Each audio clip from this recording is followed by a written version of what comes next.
All good to go, Natasha. Hi everyone, welcome to iTOOsday. I'm Natasha, the PVT underwriter for iTOO. Welcome to today's session. I'm proud to have a guest speaker that's joining us today. I'm proud to have worked with him for the last year and gotten to know about him. I must say he's been a bit modest in his bio. Steve has a wealth of knowledge and experience in the industry. Most of you might have heard of him, or met him or spoke to him, but definitely you would have crossed paths with Steve. A little bit about Steve. Steve will be talking to us about the global PVT markets and the effects that it had on SA. Steve has a wealth of knowledge in the industry. Steve has 38 years of enjoying working in the global insurance industry as well as the reinsurance industry. Steve has African direction, which started in 1986 when he joined Manette Insurance Brokers in London, Lloyd's Brokers, where he served as a South African apprenticeship with their subsidiary MIB, and fell in love with the African continent rather, leading to Steve's specialization in the African industry. Steve's experience over the years have developed in skills in the market, client negotiation, which has led to respectable business and development track record. Steve's experience in all classes of insurance and reinsurance, but has spent majority of his career handling political violence perils for cedents. So I'm not sure where you're joining us from. Steve's joining us from London. He's advised it's rather cold.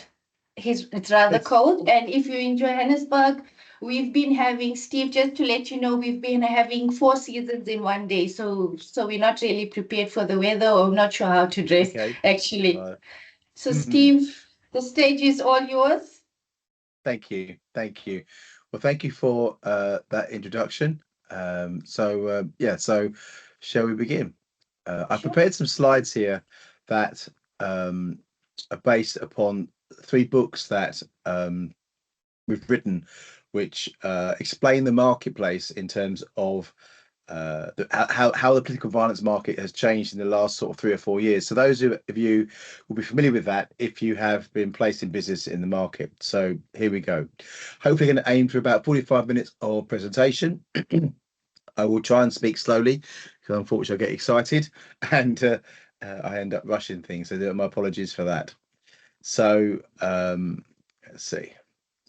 So you've had my introduction. Thank you very much, Natasha. Right, so here we go. So history, the best way to tell a story is to start at the beginning. How about that? That's obvious, isn't it, really? So in terms of my experience, I kind of started in 1986 in the market, but in terms of picking up from the tragedy that was came out of the Soweto riots or protests by the youth on 16th of June 1976. In the international world, a lot of people thought that the sabotage and terrorism timeline started on September 11th with the exclusion of terrorism sabotage from most property policies, but it actually was not much before. So the market was writing South African rap business before then, writing business in Sri Lanka, writing business in Colombia.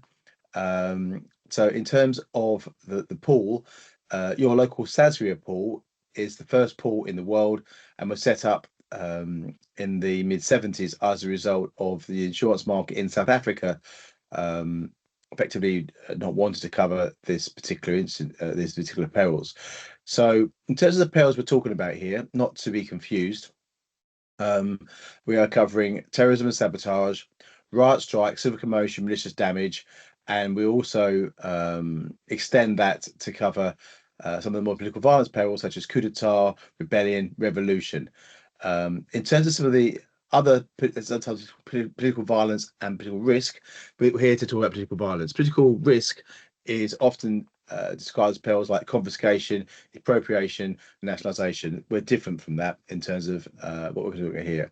Obviously, Sasria's timeline is still going today, having paid out recently over, I believe, actually 30 billion rand in losses. There was a product in the London market called the Right Wraparound program, which was very similar to Sasria, apart from some of the perils that are covered in the Right Wrap program, such as, I mean, you see my pointer here, malicious damage, etc., is covered in London, but isn't covered under the Sasria coupons. That's a Right Wraparound peril. So, in terms of the perils that are available in this class in London, following the World Trade Center incidents, the market grew a lot from just the sort of 4 or 5 people that were writing the Colombian, South African, and Sri Lankan sort of right wrap style policies. So the policies offered are the Sasria form, the Sasria right wrap form. Actually, correction there, Sasria isn't offered by London Market because it's compulsory. You have to go locally in terms of there's only a buyer that can write that under the coupon. But we follow that in an XOL form. The original LPO 437 that got replaced by the 3092, original T3 wording, which is sabotage and terrorism only, that got replaced by the 3030, the familiar AIG PTS, the BC 1 to 7, which included the political violence perils, and Hiscox 1 to 5. There's liability forms, terrorism liability, and also the fuller form business interruption forms there. These coverages are written by specific markets in Lloyd's, and also now perhaps delegated to some cedents locally as well. In terms of any broker placing their risks or your risks in terms of the market, this is a current market sheet in terms of a risk we're working on now. We've basically said waiting for response from people. There's about 30, 40 markets now writing this class. It did shrink a little bit after the change in market, which we saw 2 or 3 months ago. We've already seen already 5 new markets coming into the market, which hopefully give us more choice. So if you wanted a quotation on this risk, it's a bit of a general thing here. We would require information on specific locations. We require information on total value, which we can have split between material damage and business interruption. Obviously, what does the insured do? Assets and occupancy, who owns them, sort of level of deductible you want. Now, in terms of Africa, that's more applicable because in South Africa, generally the coupon would be applicable, which is 500 million rand. The perils required, obviously, again for Sasria, that's pretty much the follow form perils that are available locally. The loss record, that would also include incidences in terms of were there any instances. So things like strikes and ways like negotiations, illegal strikes and things are kind of like quite important to advise on that. And also the security details of the risk. What I mean by that is like guards, fences, right walls, etc. And also roughly what sort of like target premium we're looking for here. So getting back to what we're talking about here. So that was a general background in terms of the market, in terms of what sort of like the perils that are written in Lloyd's, and how's that going to be relevant to South Africa? So if there's a client that is coming to Lloyd's for a quote, the underwriters who write South African business would use a number of different tools to basically see in terms of learn about exposure and learn about the particular risk involved in terms of is South Africa a risky country today compared to other countries, and there are many different types of where you can get this information from. One of them is this website here, which actually is for free. Don't get much for life for free. Is it AC?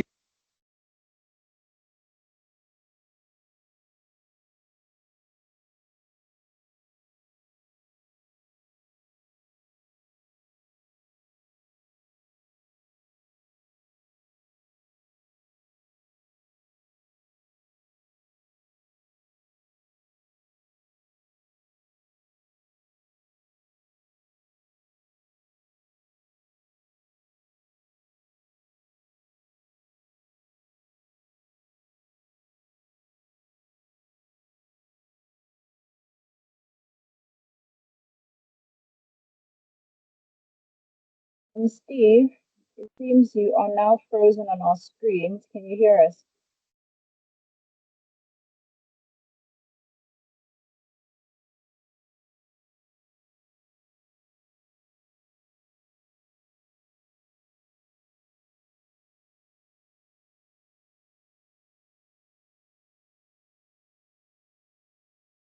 Okay, sorry about that, everyone. Please give us a few minutes. We'll try and get Steve back. I think he's experiencing some network issues on his end.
Hi, Steve.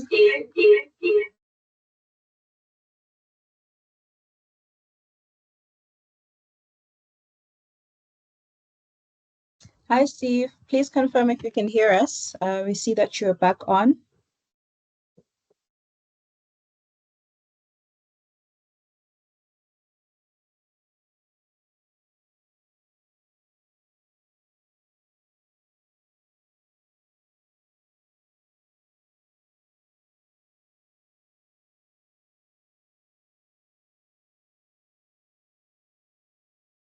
Still here.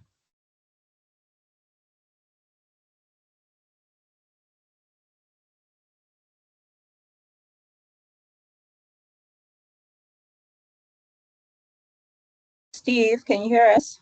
I can hear you, yes, but I can't see you now. I can hear you. This is a nightmare. Sorry about this. Let's see what we can do. Can you try and put your presentation back on the screen? Yeah, we'll do. Sorry. Can you see me? No, we can't see you, but that's okay. You can just keep your camera off. We find that sometimes it's better to keep your camera off when you're definitely. experiencing network issues. As Let long me as we can see. see your slides, that should be fine. There we go. See, you've started sharing something. There we go. So hopefully back again. Apologies, everyone. Right, screen on live.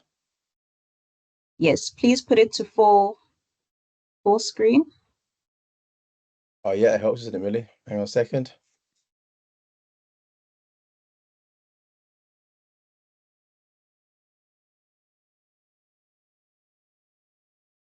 Right, quick whiz to where we were. I'm back on form again, everyone. Sorry about that. Perfect. Thank you. Right. Okay, okay, here we go. Thank you. So here we are. We have this company here, which I make a note of his name, which is quite good because it's actually good data in terms of what's happening in the world. So this company put together statistics based upon armed conflict around the world, and effectively they reckon that in the last 12 months 50 countries are now rated extreme in the world, Some obvious ones there: Palestine, Myanmar, Syria, and Mexico. They reckon there's been an increase in violence of 15%. This has been increasing continually now over the last few years.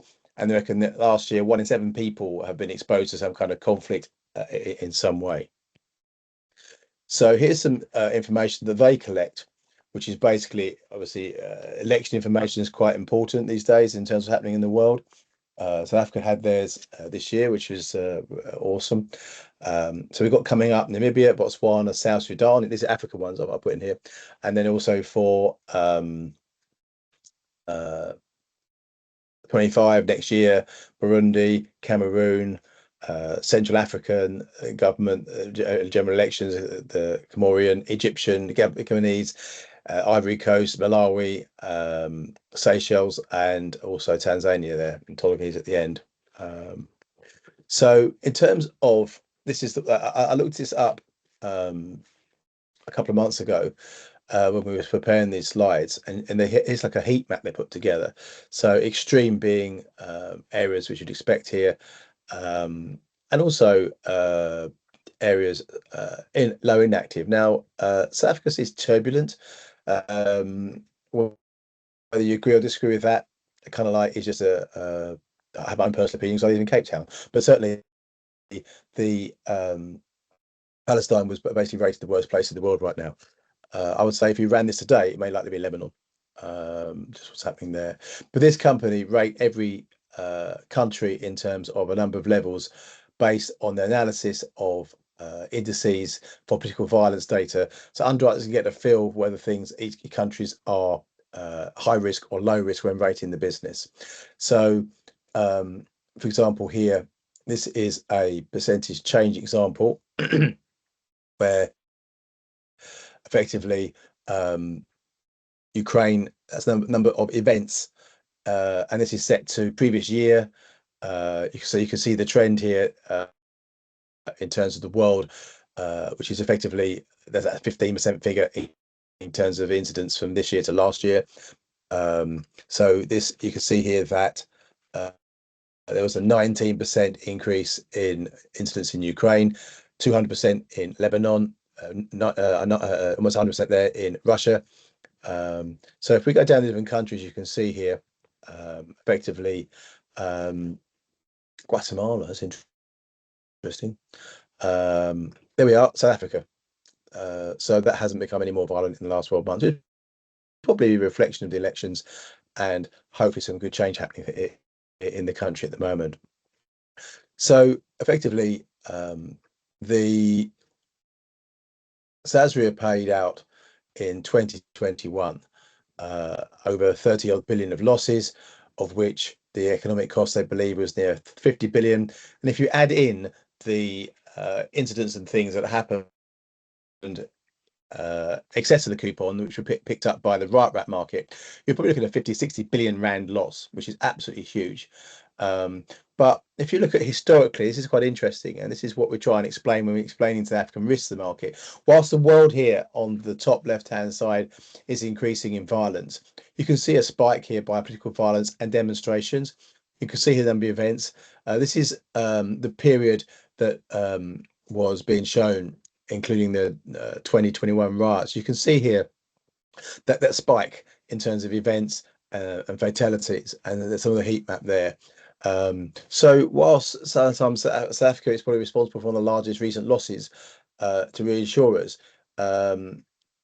it's certainly, in terms of overall, it was a spike in 21, and there wasn't much beforehand. It hasn't been much since then. That's really important when we've broken to reinsurers to point this out. So another example here of what our guys see. This is a presentation that I went to by the Munich Re, given by S&P Global. Explains some of the perceived, I use the word perceived, issues at the moment in terms of infighting within ministries, power situation. Well, I believe there's been no load shedding now since March. Long that will continue, and certainly various hotspots they believe would be Gauteng and KwaZulu-Natal. So obviously there, whilst the NK party took most of the votes in KwaZulu-Natal, actually pretty much ended with not much power in that particular area. Obviously Zuma court things could be an issue, although I think my personal belief is that they're just trying to keep that quiet right now and see that one out, because I think to enforce that, right or wrong, could probably give more issues come out. And obviously at the moment they're trying to keep things peaceful and concentrate on the country. What you could say, though, which is what I'm more of a believer on, the optimistic view, which is that following free, fair and peaceful elections and the formation of a GNU, putting together a lot of small parties in terms of a business-friendly coalition, a coalition that might not work so successfully in Europe because of the difference in demographic there, but certainly I believe that the GNU in South Africa will work more than it will anywhere else, because of the fact that it's the ANC are being pressured by the other parties to try and in terms of any failures they will come up, and vice versa, any other parties, that this is their time to shine and their time to show the country they can do things. So maybe hopefully they get in with 100% votes or a majority of votes in the future. Top priority given to the economy and jobs. Some pretty cool minister appointments made in key areas such as home affairs and public works. Energy, no load shedding for a number of months.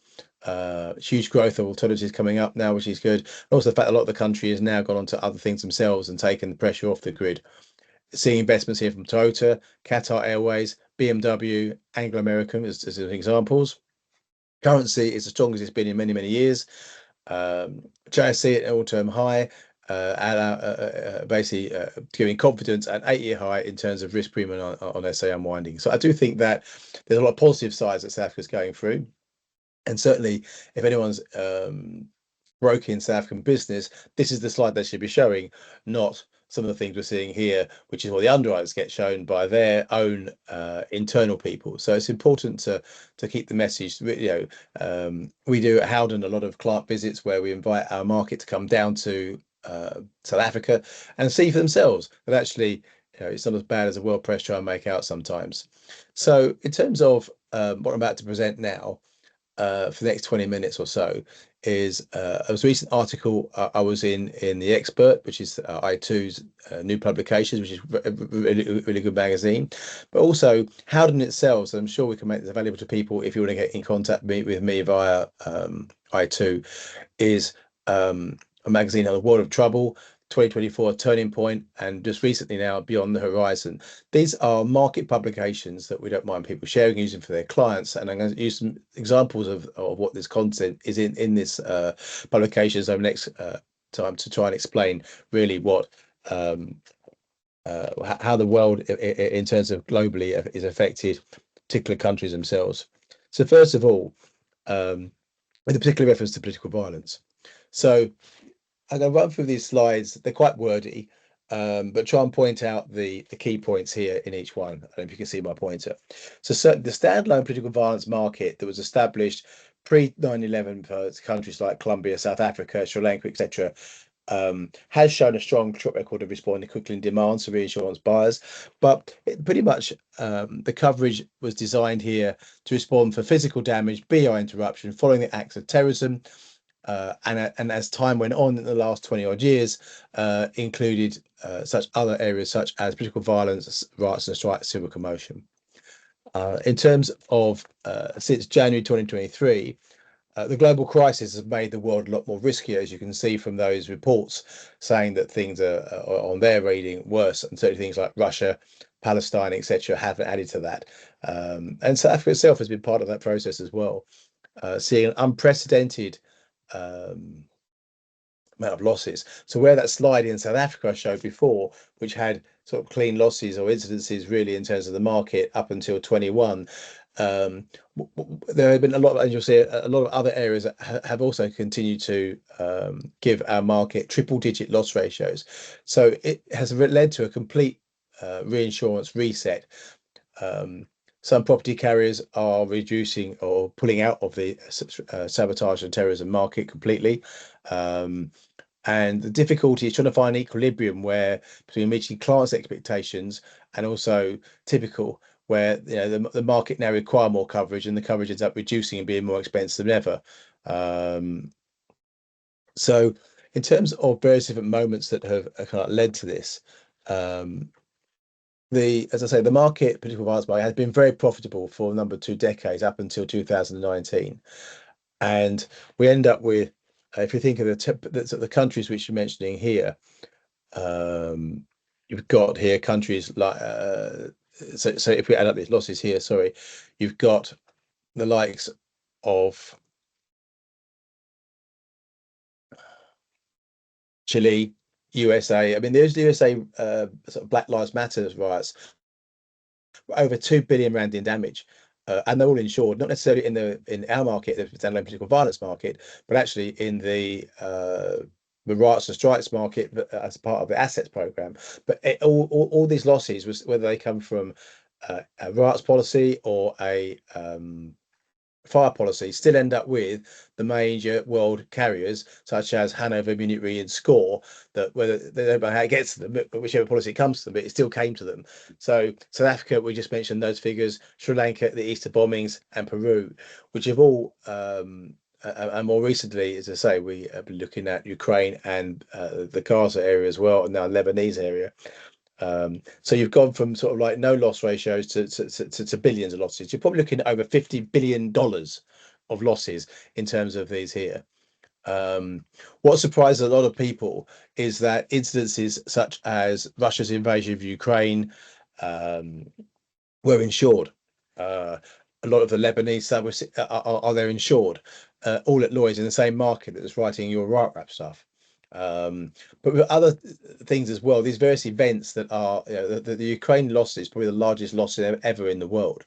But not only was this, which on a standalone basis, the market could have coped with, but only if you now got a situation where you've got supply chain disruption, high inflation, rising interest rates, the economic sort of like protectionism, climate change, misinformation, all these various different things have added to a very heightened threat environment, which is why the premiums that were charged in this class of business in the last few years have been able to sustain and make the market viable. Otherwise, insurers would just be pulling out of this class. So unfortunately, it has led to premium increases where what do we say, the losses of the few are paid by the premiums of the many. And it's getting that balance right between countries like South Africa, bringing this into an international and more local scope again, where it's important that it's explained and highlighted to our underwriters in Lloyd's that, yeah, South Africa has been buying this coverage for many, many years. It was a spike, and we understand why there may be premium increases as a result of that spike. But now, please reconsider your premium. We are seeing reductions again now, but maybe not as fast as we want, or our clients would certainly want. And the background to that is what I'm trying to explain here in terms of the world stage, that is a much worse place than it ever has been historically, which had led to further premium increases in a lot of these areas. So this is the biggest factor, is the Ukraine factor, the cross-border war in Europe, which wasn't expected at all. All the analysts in February 2 years ago felt that this wouldn't happen, and it did. So we have the continuation of Israel, Palestine, and now Lebanon, adding to the situation here, and this is all insured. So that only we're in a situation when we've got the market just never go. Trying to get over an unprecedented rise in strikes and commotion losses. It continues to happen in other areas.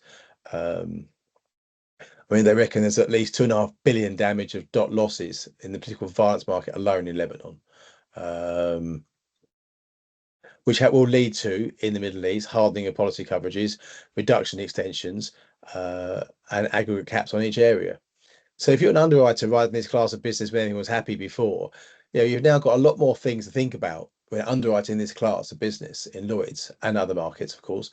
Geopolitics, macroeconomics, the fact that the debt and the whole realignment of the world that COVID-19 left, climate change, and technology as well, cyber covers, drone, all sort of things have led to a complete change in terms of the risk factor. If you look at this timeline here from, let me get my map left to right to left, with sabotage and terrorism, then the extensions of civil commotion, riots and strikes, and full political violence. Now, it's worth explaining how markets write this stuff. So full political violence coverage is generally embraced upon a full country exposure, as we've seen in the likes of Lebanon and Ukraine, and not to a certain extent, but not necessarily South Africa, but because that was more violence was sort of like limited to one or two areas. But certainly the riots and strikes, so sabotage and terrorism, people's bomb blast area was aggregating aggregates they had on their books within, say, 100 or 200 kilometers. Sorry, 200. Sorry, against the 100 meters, 200 meters. A very small blast zone from an explode from a bomb. Riots and strikes of commotion extended that to 2.5 kilometers. That was an old definition on really how you'd aggregate stuff, and we're coming back to that later. And full political violence is often based upon the entire country. It's been seen that the entire country, sadly, could be destroyed from these perils. So if we go back to the terrorism losses situation, we have a marked shift from people using unsophisticated attacks from bombs, which had cost the market a lot of money, which in real terms, if you inflate the World Trade Center, we'll go into inflation, you'll be looking at a 30 billion plus loss from those two buildings alone in the world. But now, if you see here, these losses here inflated in terms of the bombs, in terms of Oklahoma, ISIS, London, Sri Lanka, World Trade Center, etc. But actually, if you now look at the shift in spectrum, we're now seeing that it's no longer the sort of like bomb incidents and things that are now affecting insurers. And I said we come onto this, the riots and strikes angle now seems to be sort of like the main event. And if you look at here, insured losses, and this is unfortunately data 2 years out of date, but effectively, if you look at the terrorism losses versus the riots and strikes losses we're now seeing in that period, actually the risk isn't terrorism, it's actually risk sabotage and strikes, riots, civil commotion, and certain regions, as you've seen, the losses were it's up there with catastrophe losses. It's as big as a flood or something like that. And I never ever have underwriters ever thought these sort of perils will give this sort of loss to them, which is has caused insurers to have a look at this book of business in terms of how it's priced, because up until sort of like 2021, there weren't really many large riots and strikes coverages. It was all terrorism. You can see a difference there in terms on the previous slide in terms of sort of the amount of incidents that have come out of that. And I'm sure that's actually got worse now. Political violence has been included in the programs, which has led to, in 2023, a market correction, which is one of the reasons why we're continuing to see increasing premiums throughout the world in terms of this class of business as a complete reshift here.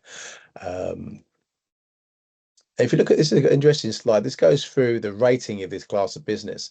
So if you look at the curve at the bottom, goes back the previous sort of like 10 years in terms of how rates in this class were high, came down, and how recently they've kicked up there.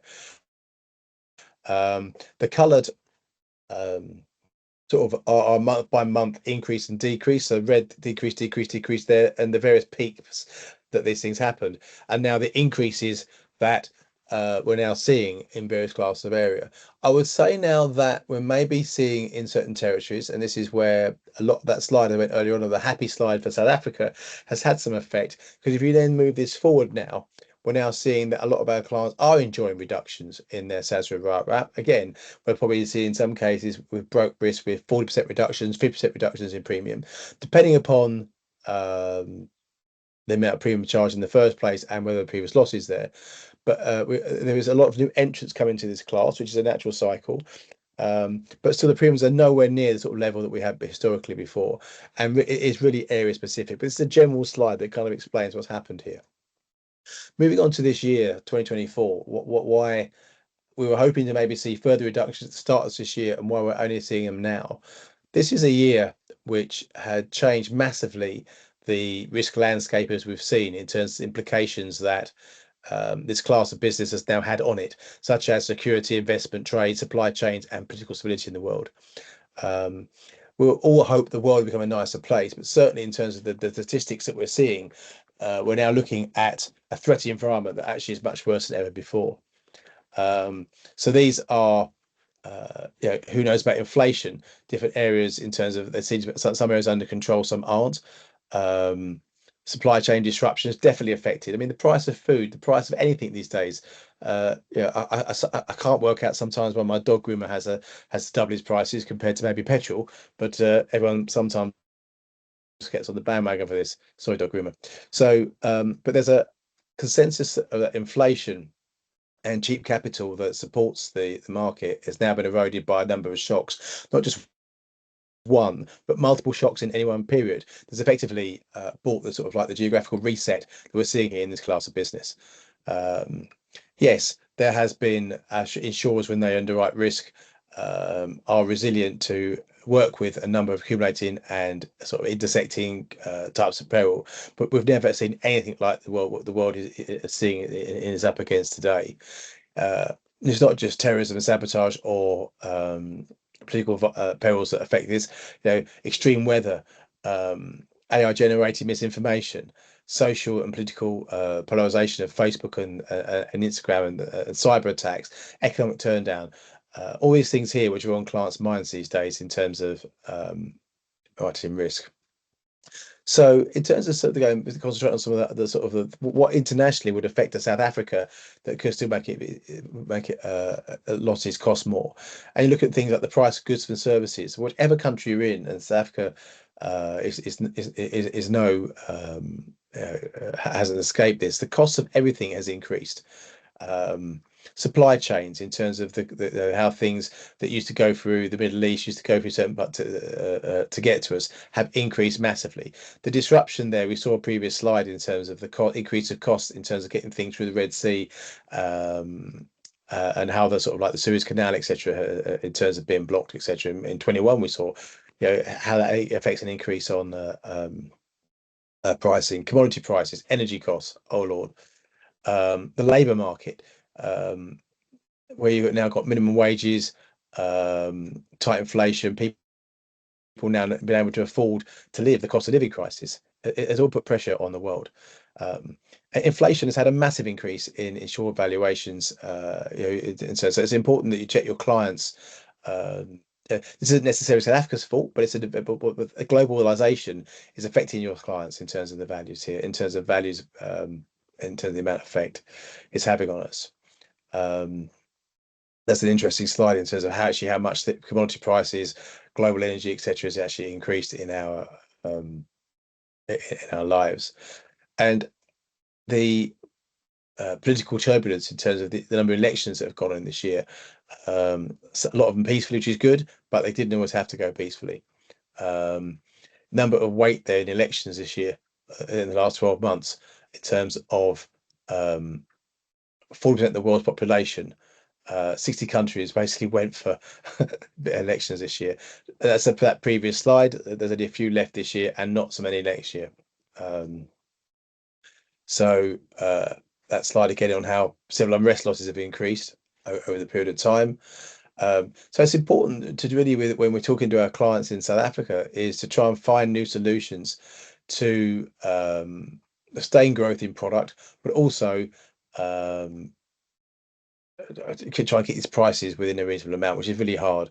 So that good information slide back at the start there is really key and helpful in trying to demonstrate how perhaps your client is better off than any other client in terms of protection, and it will produce reductions.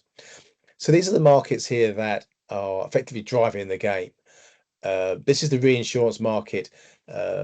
Lloyd's reinsurers, SCOR, Hanover. There are a lot more than this, of course. Munich Re, Swiss, Everest, etc. But these markets are the guys here that are paying out in this class of business, perhaps historically a couple of million losses a year, to what we're looking now are billions and billions of losses in terms of. If we go through Chile, that was a couple of billion. South Africa, $3-4 billion in loss. America up a couple of billion, Ukraine 20 odd billion, and in loss, and more recently the Gaza Strip, Lebanon area, a couple of billion. Now, this is a market that's income. This is key. The income in this marketplace is was around about $800 million versus those billions of losses, which is why the pricing has had to change. So a bit of optimistic in terms of how we can try and concentrate on the rights and the strikes. It's I got it here beyond the blast zone, which was how terrorism underwriters used to write this class, where now, rights and strikes, you can't predict if it's going to go that way, or do writers run out of puff in terms of running around place after 2.5 kilometers or something like that, the environment here, if you look into example, the adjusted losses, you're looking at billions of losses now in this class, as I keep repeating myself, sorry, versus only hundreds of millions of premium. So reinsurers need to get a feel for, and I'm showing this slide again, how to manage those losses in terms of aggregation and plotting perhaps where they go, and in terms of the whole chart. If you look at here, the turning point which we've got seeing now, so hopefully reinsurers will now look at further ways of managing their right losses, which won't be restricted. It can't be sorry, say again, Steve. Right losses, so this product can be issued without restrictions on clients. Now they need to manage their aggregates much better in terms of how it works. Restrictions that are passed on last year's renewal, and again 2024, make it even narrower. We as brokers to try and work on how we can get those to sort of like off-premise extensions back in again to a bit of proper distance. We need to work. Now the reinsurance market can help itself with that. So this is really what Howden and anyone worth their weight will be trying to work on this year. This is the new sort of like thing to focus on in terms of your coverage, and it's a rights and strike product. That is the if it's continue, needs to be looked at in terms of the way it's managed.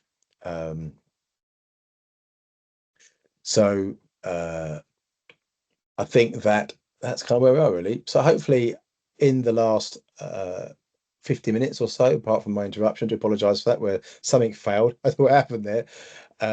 We have seen how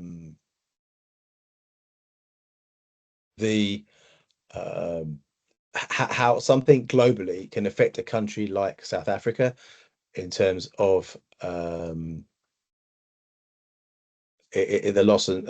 losses in terms of at the market. And first of all, I would like to really appreciate the fact you've taken some time out to listen to me. I believe over 700 people online this morning. That's incredible. It's one of my biggest audience. But thank you very much, iTOO, for hosting this and inviting me. Thank you very much.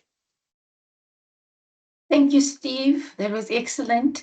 I have a question. Dielena wants to know, she says, countries that I indicated on one of your slides that are in red, how do the sanctions exclusions apply?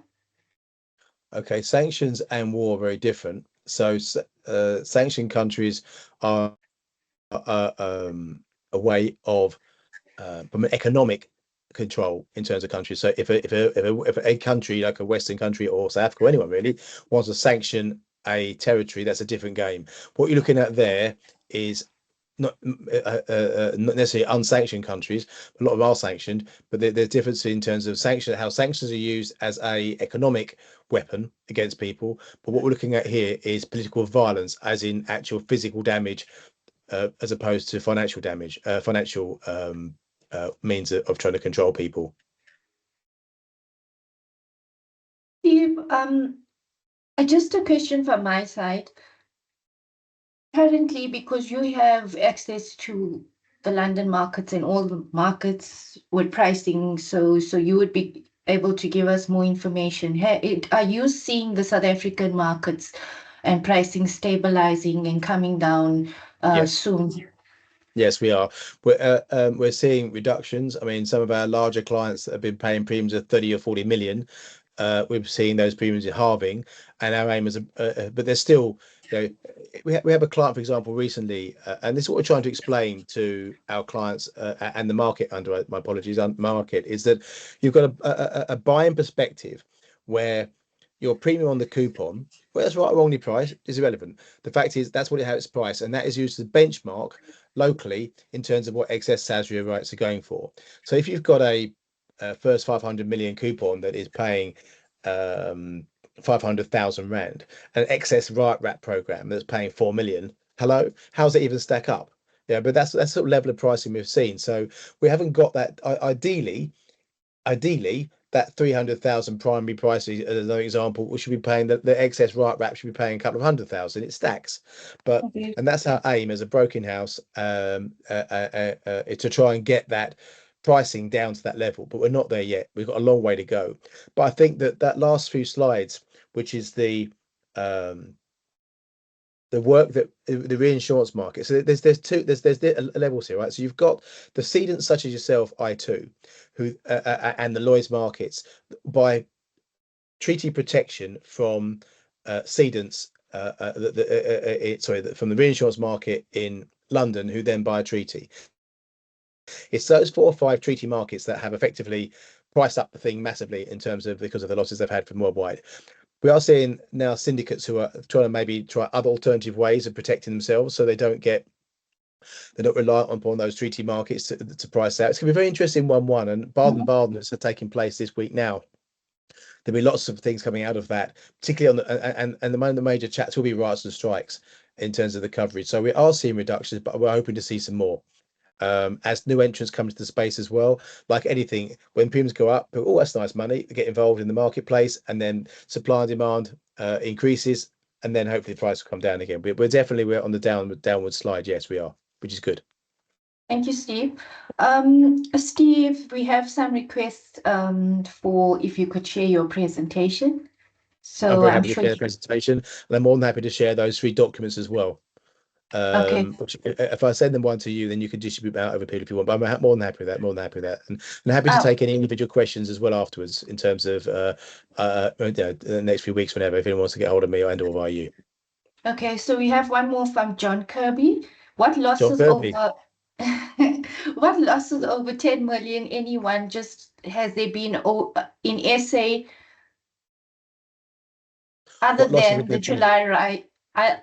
July riots? Over 10 million in South Africa? None. Yes.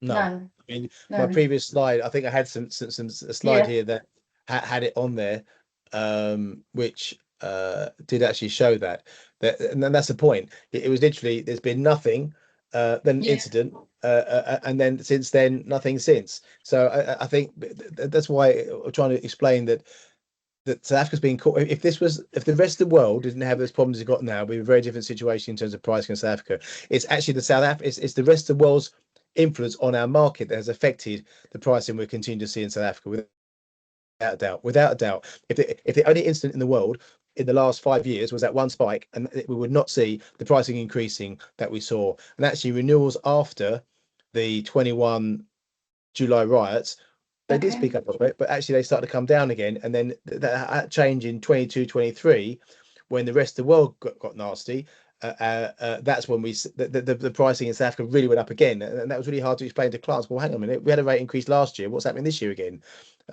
So yeah, but there are, to the best of my knowledge, there haven't been any large losses more than 10 million in terms of, I stand to be corrected, but certainly of that magnitude in South Africa.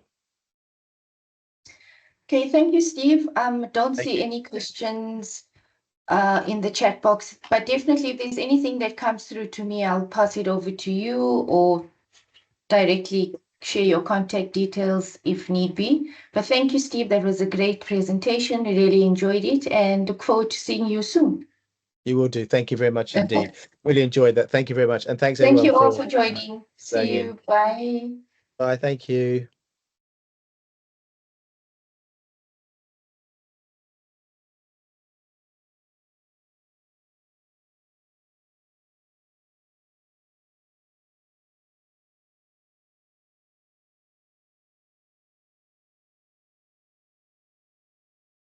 Wow.